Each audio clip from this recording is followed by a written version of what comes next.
Good evening, and welcome to Red Feather's Educational Interviews. I have with me today Mr. Wade Caswell, a future educator, a well-educated biologist, and someone who cares about the environment.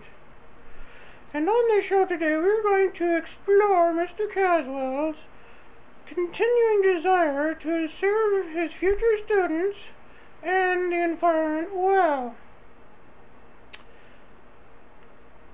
Well, thank you, Mr. Red Feather, and I'm pleased to be on the show today. Yes, thank you for coming. First off, I guess I would like to ask you, where do you see yourself teaching in 5 years' time? Well, I guess in 4 or 5 years, I would like to find myself in a situation where I have some freedom to pursue maybe some of the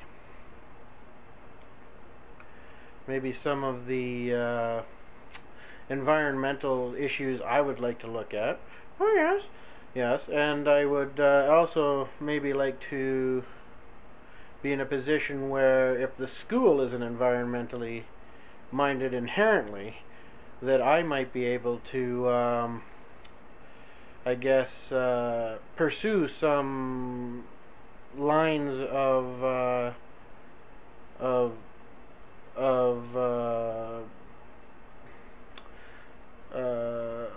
maybe trying to change the school's outlook in that respect.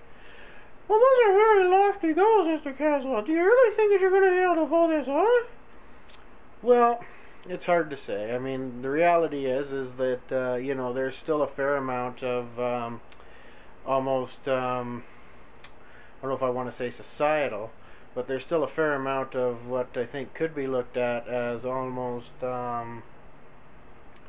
institutional resistance to certain elements of environmental education, and I think we may have to, as a society, face down some of those before I can truly teach environmental education in the way I want to, which is basically incorporated into most other teaching units.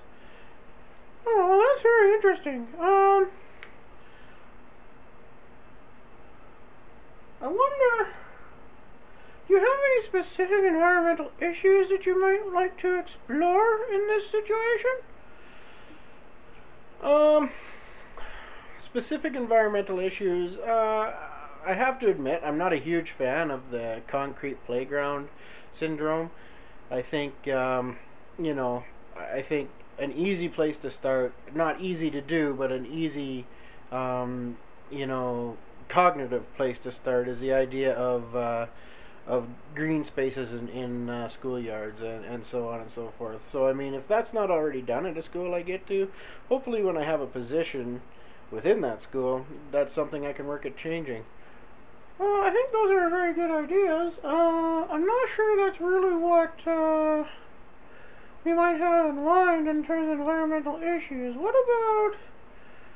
about maybe incorporating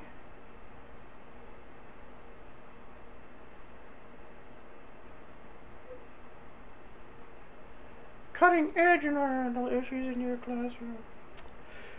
Well, I mean, as teachers, you always have to walk that line about what is considered to be real and what is not. And I mean, I have no problem dealing with complex issues and cutting-edge issues in environmental education, as long as I'm confident that the science behind it is in fact accurate. Because I'm not, I am a scientist, and I'm one of those people that I feel I need to have fairly good evidence that something's actually happening before I take extraordinary moves to combat it, because there's been no question that in times in the past we have had to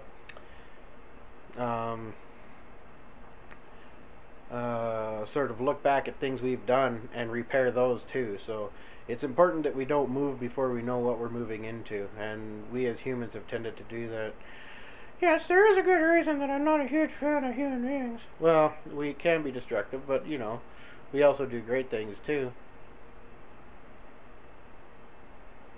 Where? I mean, everywhere. I mean, we build beautiful things, and, you know, now we're starting to build these beautiful things in an environmentally conscious manner.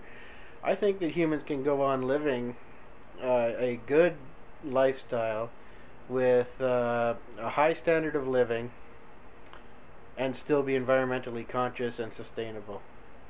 Well, that is a lofty goal. Well, it is a lofty goal, but you know what? I think we might be able to pull this off. And if we can do that, if we can live sustainably with a high standard of living, all of the concerns that some of these people have for you know, living environmentally and lowering their standard of living will go right out the window, and you know, it would be a pretty nice world to live in. Yeah, it would be that.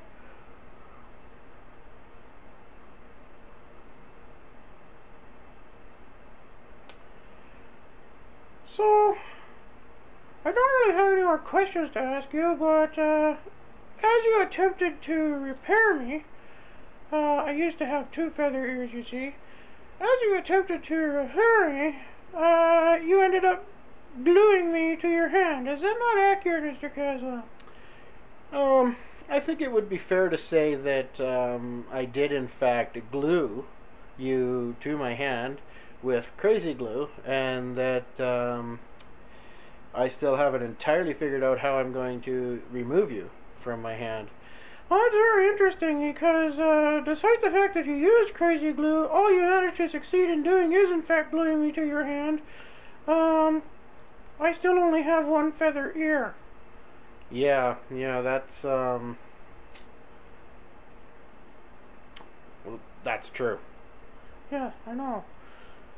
Well, I think we're going to have to sign off from this episode of Mr. Redfeather interviews a future educator, and work on trying to detach you from my hand without A, either leaving part of my hand in you, or B, leaving part of you on my hand. Well, I certainly hope we can work this problem out. I guess that is going to be the environmental education component for tonight, eh? How do you unstick crazy glue? I think it might be. Well, ladies and gentlemen, this has been another episode of Mr. Redfeather Interviews a Future Educator. Thank you for coming by, Mr. Caswell. Well, thank you very much.